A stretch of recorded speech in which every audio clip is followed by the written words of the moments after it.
Halo semuanya, nama saya Joshua dan ini adalah Samsung Galaxy M32. Handphone ini adalah daily driver saya selama 5 bulan terakhir dan di video ini saya mau menceritakan sedikit banyak tentang pengalaman saya menggunakan handphone ini. Dulu pas launching awalnya ada yang varian RAM 6 dan yang RAM 8GB, masing-masing dipadukan dengan memori internal sebesar 128GB. Untuk harga pas luncur dulu yang RAM giga itu ada di harga 2.999 dan yang 8GB ada di harga 3.299.000. Kebetulan yang HP saya ini yang varian RAM 8 ya. Pada saat saya membuat review ini, saya cek di toko online, di marketplace online, harga ada di sekitar 2,7 untuk yang varian 6GB dan 2,8 sampai 2,9 untuk yang varian RAM 8GB. Jadi karena handphone ini adalah keluaran tahun 2021 dan handphone ini juga sudah sangat banyak yang liput dari media-media besar, saya nggak mau bahas spesifik secara detail dan teknis. Saya lebih mau bahas dari arah pemakaian saya dan user experience saya selama 5 bulan ini gimana. Dan yang saya rasakan adalah layarnya sih yang menonjol. Ini Super AMOLED-nya keren banget ya, khasnya Samsung memang. Dia layarnya kontras sekali, bagus sekali, dan memang kita sudah memang sama-sama tahu lah kalau Samsung tuh layarnya memang salah satu yang terbaik pasti di kelas harganya. Dan handphone ini nggak mengecewakan sama sekali. Refresh rate-nya 90Hz, layarnya tajam, Full HD+, brightness-nya juga sangat baik di siang hari dan sangat gelap di malam hari. Jadi kalau kalian pakai di malam-malam di kamar, kita sambil nonton sebelum tidur atau sambil buka sosmed sebelum tidur, sudah sangat baik. Dan kadang ada handphone yang kalau di tempat terang kurang terang dan di tempat gelap kurang gelap. Nah ini saya bisa bilang ini mantep sih, karena di saat terang kita butuh terang dia bisa terang, di saat kita butuh dia gelap dia bisa gelap. Terus berikutnya yang saya suka juga adalah bodinya yang compact ya, mungkin kalian bisa lihat sendiri. Handphone ini compact sekali di tangan saya. Memang tangan saya lumayan besar, tapi kalau menurut pengamatan saya handphone di harga segini biasanya itu ukurannya sekitar 165 mm, tapi panjang ya. Dan handphone ini panjangnya nggak nyampe 160, ada di 159, dan lebarnya juga biasanya handphone di kelas ini ada di sekitar 77-78, sementara handphone ini hanya ada di 74 mm. Dan ini kerasa di tangan kalau kita bandingin sama handphone sebelah yang terasa jauh lebih lebar, dan juga bobotnya yang ringan di 180 gram dan bodinya yang cenderung tipis ya, dan kamera bump yang nggak terlalu menonjol, jadi enak digenggam. Dan kalau kalian masukin di dalam kantong itu nggak terlalu berasa sebenarnya meskipun udah dipasangin case. Dan juga kelebihan yang saya rasain sehari-hari yang kita selalu rasakan adalah One UI-nya Samsung, yang kita mau nggak mau harus bilang bahwa ini salah satu skin Android yang terbaik ya. Bertahun-tahun, selama sekian tahun selalu konsisten.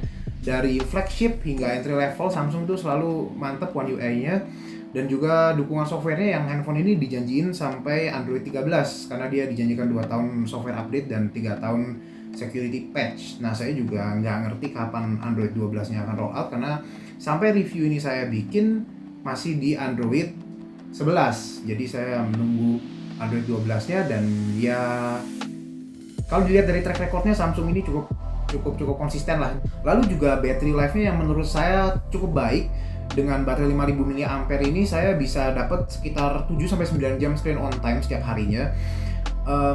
Tentu ini bergantung sama pemakaian ya. Kalau kita banyak main game dalam satu hari itu mungkin bisa sekitar 7-7,5 jam, apalagi kalau pemakaiannya di mode seluler banyaknya.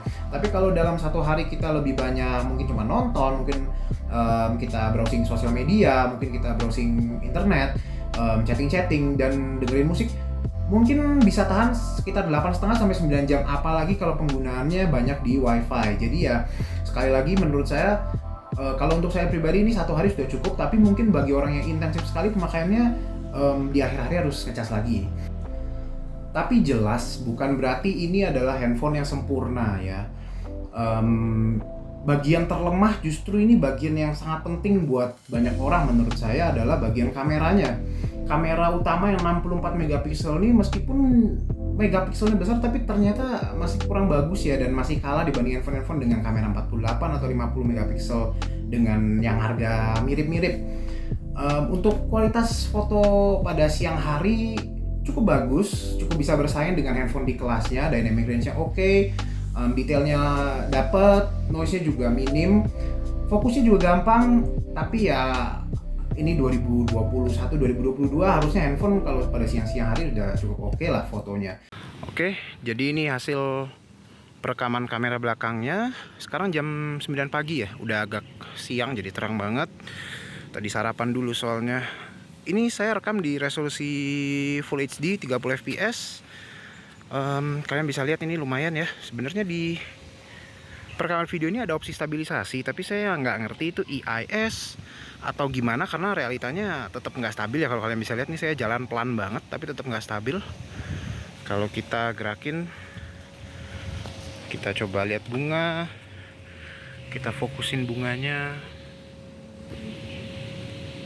Ya lumayan lah ya. Kalau jam-jam segini memang masih enak cahayanya. Nah, coba sekarang kita putar balik, mendepankan matahari. Gimana nih? Dynamic range-nya sih lumayan ya. Tapi satu lagi yang saya tekankan ya, stabilisasinya ini nggak terlalu oke lah. Tapi ya selama kalian jalannya santai ya lumayan. Kalau saya jalan agak cepet, berasa geter ya, apalagi kalau lari. Oke, kalian nilai sendiri untuk perekaman kamera belakangnya. Nah, ini untuk kamera depan, saya membelakangi matahari ya posisinya. Jadi ini posisi tersulit sebenarnya. Kalau kalian lihat di belakang ini mataharinya. Tapi lumayan, subjeknya tetap terlihat cukup jelas. Dan suara saya gimana? Bisa kalian nilai sendiri ya audionya. Ini pakai mikrofon bawaannya. Dan ini kalau saya ngadep matahari cukup oke. Kalau siang hari kalian bisa lihat sendiri, lumayan lah.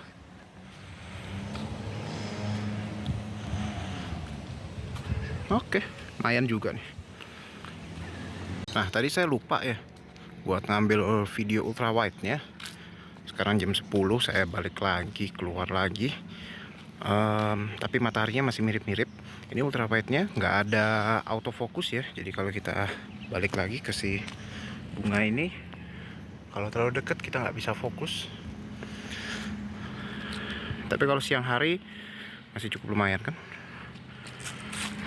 Dan kita nggak bisa pindah mode dari wide ke ultra wide langsung. Oke. Nah, handphone ini struggle sekali kalau foto malam atau di dalam ruangan yang agak gelap, yang pencahayaannya nggak terlalu optimal.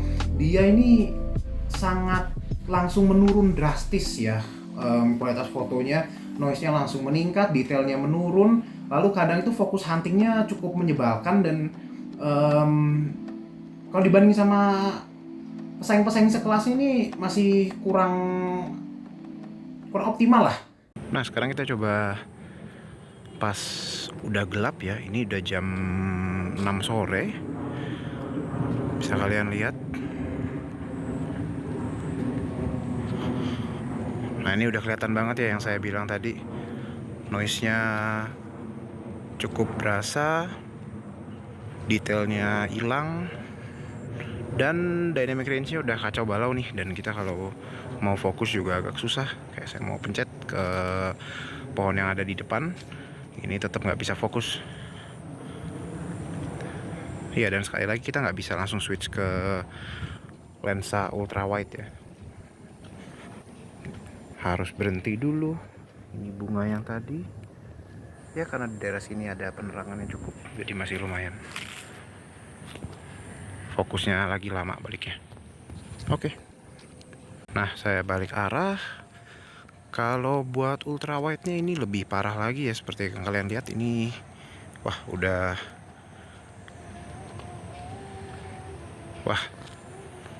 nggak bisa ngeliat apa-apa. Detailnya juga nggak ada. Dan pastinya untuk urusan noise ya sangat amat penuh ya dengan noise. Tapi kestabilannya masih cukup sama yang tadi siang. Jadi untuk kestabilan masih bisa ditoleransi, tapi tetap kalau dibanding dengan pesaing-pesaingnya masih kalah jauh lah ini mah. Oke, sekian untuk ultra wide dan kita beralih ke front facing kamera. Sekarang kita ada di kamera depan, tetap di resolusi Full HD 30 fps. Lumayan ya. Justru menurut saya kamera depan ini cukup bagus karena dia muka saya tetap kelihatan jelas, tetap kelihatan detail, noise-nya juga minim di subjeknya. Tapi ya sekali lagi backgroundnya kurang oke ya. Dan ini saya ngadep lampu, coba saya balik. Nah, ada lampu di atas saya. Meskipun saya arahkan begini, masih cukup oke, masih cukup kelihatan. Ya memang kamera depannya M32 ini cukup baik ya kalau dibandingin sama kamera-kamera belakangnya. Dan untuk malam hari masih tergolong oke. Kalau untuk video call malam hari mungkin masih cukup lah. Tapi ya stabilisasi juga oke, dan tentunya kamera depan nggak ada autofocus ya. Oke, sekian dulu untuk kameranya, balik ke review. Tapi saya harus mention juga bahwa kamera mode night mode-nya ini cukup sangat membantu sekali untuk kondisi-kondisi gelap atau remang-remang. Tapi harus diingat juga bahwa night mode ini kan butuh waktu beberapa detik ya. Jadi kalau misalnya untuk objek yang bergerak, jelas nggak memungkinkan pakai night mode. Lalu hal yang kurang di handphone ini menurut saya adalah performance-nya. Di handphone ini menggunakan MediaTek Helio G80 yang udah populer banget ya di harga sekitar 2-3 juta untuk tahun 2021. Dan menurut saya chipset ini sangat, kalau dibandingin dengan kompetitornya rata-rata sudah pakai mungkin Helio G90 ke atas atau Snapdragon seri 700. Jelas ini kok secara performa masih cukup jauh di bawah ya, dan itu terasa di penggunaan sehari-hari yang intensif. Misalnya kalian main game, atau mungkin simpelnya kalian pindah dari game yang berat ke game berat yang lain, itu berasa kurang responsif dan kurang cepat, dan masih berasa stutternya banyak. Dan ini juga berdampak ke mode 90 Hz nya. Makanya kenapa saya kalau di handphone ini jujur saya pakai banyak di 60 Hz, karena dia di mode 90 Hz nggak bisa stabil ya. Jadi ya mungkin dia stabil kalau kita lagi swipe UI begini doang, kita swipe ke kiri, ke kanan, ke atas, ke bawah. Mungkin kita di dalam aplikasi, kita browsing sosmed, atau kita browsing di YouTube, lihat komen, itu masih cukup baik. Tapi kalau kita mau penggunaan yang normal, misalnya dari YouTube kita mau switch ke aplikasi lain, misalnya kita pindah aplikasi lain, itu pasti ada stutter. Dan misalnya kita pakai YouTube yang pop up, yang YouTube yang keluarin di window yang jadi mengambang, itu pasti UI-nya langsung, performance-nya langsung turun. Jadi UI-nya nggak 90 fps lagi ketika kita ada pop up video yang kita lagi main di background. UI-nya tuh mungkin turun saya rasa sekitar 30-45 fps, dan itu mengganggu sekali buat mata saya yang cukup sensitif ya.